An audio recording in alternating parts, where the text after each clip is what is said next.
박영선 전 장관, 양정철 전 원장 이야기는 모르겠습니다. 기자가 단독이라고 달고 이 기사를 쓴 거 보면 대통령실에 어떤 책임 있는 분들로부터 들은 얘기가 아니면 기자들이 이렇게 기사 쓰질 않을 거 아닙니까? 아니다라고 하고도 아이디어 차원이라는 얘기도 좀 흘러나옵니다. 네, 뭔가 근거는 있을 것 같기는 한데 정말 결국 본질적인 거는요. 누굴 비서실장에 앉히느냐, 누굴 국무총리에 앉히느냐 이건 아닌 것 같아요. 결국 핵심은 이번 담화에서도 대통령이 보여주셨던 것처럼 이번 모두 발언에서도 보여주셨던 것처럼 대통령의 근본적인 태도 변화가 없으면 그 자리에 누굴 갖다 놔도 누가 오셔도 사실 이 국정 운영이 제대로 되기가 힘들다라는 게. 자, 그리고 야당과의 협력 의지를 보인 건지 자, 오늘 오전에 차기 총리 비서실장 후보에 여권이 아닌 야권 인사들이 거론된다는 소식이 전해져서 자, 이게 무슨 소린가 다들 궁금해하셨는데 장가 기자 한번 정리해 볼까요? 누구죠? 오늘 오전 일찍 언론에서 한 단독 기사가 나왔는데 윤석열 대통령이 총리에는 박영선 전 의원을 그리고 비서실장에는 양정철 전 민주연구원장을 검토하고 있다고 했습니다. 박영선 전 의원은 문재인 정부에서 중기부 장관 지냈고요. 양정철 전 원장도 청와대 홍보기획 비서관을 역임한 문 전 대통령의 최측근으로 꼽힙니다. 여기에 이 새로운 미래 김종민 의원은 정무특임장관이라는 자리를 만들어서 대국민 소통, 여야 관계 개선을 담당하는 역할을 줄 것이다. 이런 보도가 나왔습니다. 네. 대통령실에서는 조금 전에 공식 입장이 나왔는데요. 박영선, 양정철 등의 인물에 대해서 검토한 바가 없다고 했습니다. 양정철 씨를 언제 처음 만났습니까? 네, 제가 2015년에 대구 고검에 근무하던 시절인데 그때 총선 인재 영입 과정에서 인연을 맺었다라고 양정철 원장은 말씀하시는데 맞습니다. 그 총선에 그렇습니다. 저는 뭐 정치에 소질도 없고 정치할 생각은 없다 그렇게 얘기를 했고. 예. 저하고 박영선 장관은 그제 전화했어요. 그리고 양정철 양비도 소위 저하고 자주 만나요. 그런데 이분들이 윤석열 대통령하고 친한 건 사실이에요. 박영선 장관 내외하고 윤석열 대통령 내외 집으로도 왔다 갔다 하고 아주 친해요. 양비도 이제 윤석열 대통령하고 친해서 한때 말이 그런 얘기가 있었어요. 양정철 비서관이 윤석열 대통령을 추천했고 나중에 뭐 자기는 빠져났다. 그래서 제가 물어봤어요. 너 네가 추천했고 네 문제는 완전히 뭐 다 어쩌고 했다 하더라? 너 사실이야? 그랬더니 형님 추천한 것은 맞습니다. 그렇지만 그 후로 만나지를 않고 제가 그렇게 살아오지 않았습니다. 박영선 전 장관도 윤 대통령하고 지금 인연이 있다고 지금 설명이 나왔는데 전반적으로 설명 좀 부탁드리겠습니다. 이 상황. 사실은 박영선 전 대표는요, 전 장관은요, 사법개혁위원장을 했고 법사위원장, 법사위 간사 이런 거를 오래 했어요. 그래서 검사들을 굉장히 많이 알고요. 그리고 검사들 중에 이제 우리 당의 주축이라고 한때 주축이라고 할 수 있었던 83학번 여기와 가장 굉장히 친했던 분이 윤대진 검사예요. 그러니까 대윤, 소윤 그러잖아요. 윤석열과 윤대진은 아주 특수관계죠. 그래서 그 소윤, 윤대진 검사의 추천에 의해서 우리 당 쪽 사람들, 인사들과 굉장히 가까워진 인사가 윤석열 현 대통령이고 그렇기 때문에 그때 중앙지검장, 검찰총장 굉장히 파격적인 인사로 발탁이 되고 그랬던 뭐 인연이 있습니다. 그러니까 뭐 박영선 전 장관 입장에서는 뭐 법사위원장 때부터 사법개혁위원장까지 뭐 굉장히 뭐 오랜 동안 알아온 사이다라고 보시면 될 것 같고요. 그러니까 뭐 그런 가운데서 뭐 그 부부가 같이 만나는 뭐 기회도 있었을 수도 있고 뭐 여러 가지 뭐 상황이 있다고 보는데 문제는 이런 겁니다. 이게 협치냐? 대통령실은 이 단독 기사 더더군다나 두 군데의 언론, 굉장히 알려진 언론이죠. 그 언론의 메이저 언론의 기사를 부인했어요. 그럼 도대체 이게 뭐죠?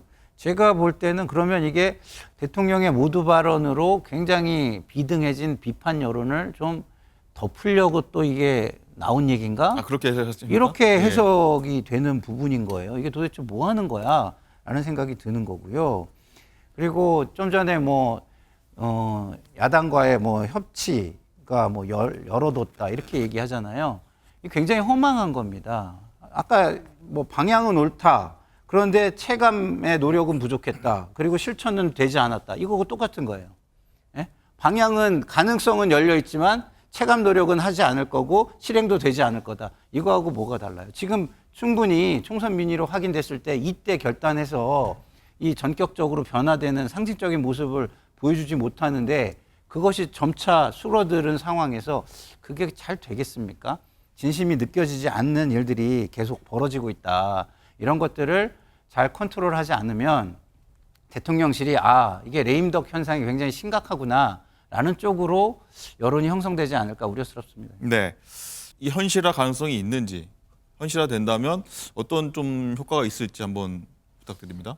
저는 대통령실에서 일하시는 분들과 접점이 전혀 없는 상태라서 어떤 분위기인지를 전혀 알 길이 없는데 불과 어제까지만 해도 또 원희룡 비서실장, 권영세 총리 이런 이야기 나오다가 갑자기 양정철, 박영선 이렇게 나오니까 제 스스로 약간 현기증이 일 정도인데요. 네, 김부겸 전 총리는 일단 육성으로 좀 불쾌하다 이런 그 답을 내놓으셨으니까 이제 아니라 하더라도 이 박영선 전 장관, 양정철 전 원장 이야기는 모르겠습니다. 기자가 단독이라고 달고 이 기사를 쓴 거 보면 대통령실에 어떤 책임 있는 분들로부터 들은 얘기가 아니면 기자들이 이렇게 기사 쓰질 않을 거 아닙니까? 아니다라고 하고도 아이디어 차원이라는 얘기도 좀 흘러나옵니다. 네, 뭔가 근거는 있을 것 같기는 한데 정말 여러 참모 중에 한 분이 그냥 아이디어 차원으로 얘기한 거를 지금 워낙에 기자들이 지금 기사 경쟁을 하고 있어서 그런지 그 정도 수준인 걸 단독 이렇게 붙여서 냈는지 그거는 조금 기다려 봐야 되는데 김부겸 전 총리는 본인의 입장을 밝힌 거고요. 박영선, 양정철 이 두 분은 아직 본인 입장은 전해지지 않고 있죠. 그래서 조금은 또 박영선 전 장관이 지금 미국에 있다가 귀국 중이라고 하니까 오늘 내일 사이로 입장이 나오지 않겠습니까? 네. 입장 얘기를 하시니까 제가 좀 네. 말씀을 드리면 제가 이제 김종민 의원하고는 통화를 했고요. 어떤 말 박영선 전 장관은 통화가 안 됐습니다. 그런데 이제 김종민 의원은 그런 제안조차 들어본 적이 없다. 그리고 협치는 세력 대 세력이 하는 것이라고 방송에서 대신 좀 꼭 좀 전해달라 이렇게 얘기를 하더라고요. 그러니까 세력 대 세력이 한다는 얘기는 뭐냐면 지금 야당 세력의 대표와 먼저 세력과 세력의 협치를 논하고 그 다음에 구체적인 인사의 교류가 됐든 뭐가 됐든 이런 얘기를 해야지 지금 마치 본인이 궁지에 빠지니까 나를 구해달라고 하는 식으로 사람을 이렇게 거명하는 것은 맞지 않다. 저는 이렇게 생각이 들고요. 그리고 양정철 전 원장도 무엇을 앞으로 맞지 않겠다. 그렇게 살아갈 거다라고 이미 언론과 통화해서 밝힌 것으로 전 알고 있습니다. 네. 여당에서는 어떻게 좀 받아들일지 궁금하네요. 그래서 저희도 좀 이게 어떤 계기에서 보도가 됐는지에 대한 궁금증이 있습니다. 그러니까 그만큼 파격적이라는 거죠. 네. 그런데 대통령실에서는 이런 고민을 했던 것 같습니다. 이 박영선 전 장관에 대한 총리설은 워낙 이제 총리라는 자리가 인사청문회가 반드시 필요하고 통과가 돼야 되는 자리인데 그럼 어떤 사람으로 좀 폭을 넓혀볼까라는 차원에서 충분히 논의가 됐을 수도 있다는 생각을 합니다. 그런데 대통령실과 관련한 인사에 대해서는 야당에 굳이 그 협조를 구하지도 않는 상황인데 갑자기 양정철 전 비서관 얘기가 나오는 것은 여권 내에서도 상당히 당혹스러운 분위기인 것 같아요. 제가 오전에 여러분들과 좀 얘기를 해봤는데 그 박영선 총리 카드에 대해서는 일정 정도 그럴 수도 있겠다라는 반응인데 양정철 비서관의 이 대통령실 근무 이런 것들은 좀 너무 나아간 보도 아니냐라는 분석이 많이 나오는 것 같습니다. 그렇군요. 제가요. 그러니까 야당 쪽에 인사 추천 의뢰를 했다가 받아들여서 성공한 사례 두 가지만 잠깐 말씀드릴 텐데요. 이명박 정부 때 그때 김태호 경남도지사였죠. 그때 총리 지명받았다가 청문 과정에서 이제 낙마를 하신 직후였을 겁니다. 그때 이제 이명박 대통령께서 이재호 특임장관이셨나요? 를 통해서 이제 야당 쪽 인사와 소통하면서 총리 그 추천을 받았는데 그분이 누구냐면 김황식 감사원장도 하셨던 그리고 총리로 되셔서 총리를 굉장히 성공적으로 이명박 정부 후기 총리를 하셨고요. 그다음에 국방장관으로 재임하셨던 김관진 국방장관도 결국은 두 분 다 이제 호남 분이시거든요. 그때 이제 야당 쪽에 이제 추천 좀 해달라 해서 그 추천받은 분들로 내각에서 일을 하실 기회를 드렸는데 그 두 케이스는 굉장히 저는 성공적이었다고 저 스스로는 평가를 하기 때문에 성공 사례가 있었다. 네, 그 부분들을 좀 참고하셨으면 좋겠다는 말씀을 드립니다. 근데 그거는 야당이 추천을 한 거잖아요. 그러니까 세력 대 세력의 그러니까요. 그 협치라고 점에서는 볼 수 지금이랑은 좀 차이가 있죠. 좀 있다. 네, 예. 자, 국민의힘 내부에서도 조금 뭐랄까요, 당황스러운 기류가 좀 있는 것 같긴 한데 목소리도 한번 듣고 오겠습니다. 저는 뭐 그게 다 이제 각각의 경우지 그 세 분을 한꺼번에 기용한다는 얘기는 또 아닐 수도 있다고 생각을 하는데 근데 만약에 하나 한꺼번에 기용을 할 경우에 보수 유권자층이라든지 우리 내부에서의 어떤 생각 같은 경우도 고려해서 과연 그 세 카드를 동시에 할 필요가 있겠는 할 그게 맞는지 혹은 그 중에서 일부라도 선택을 하는 거가 과연 맞는지 이런 부분에 대해서도 인사를 다루는 분들이 굉장히 고민할 겁니다. 저는 보도를 보고 좀 당혹스럽긴 했고요.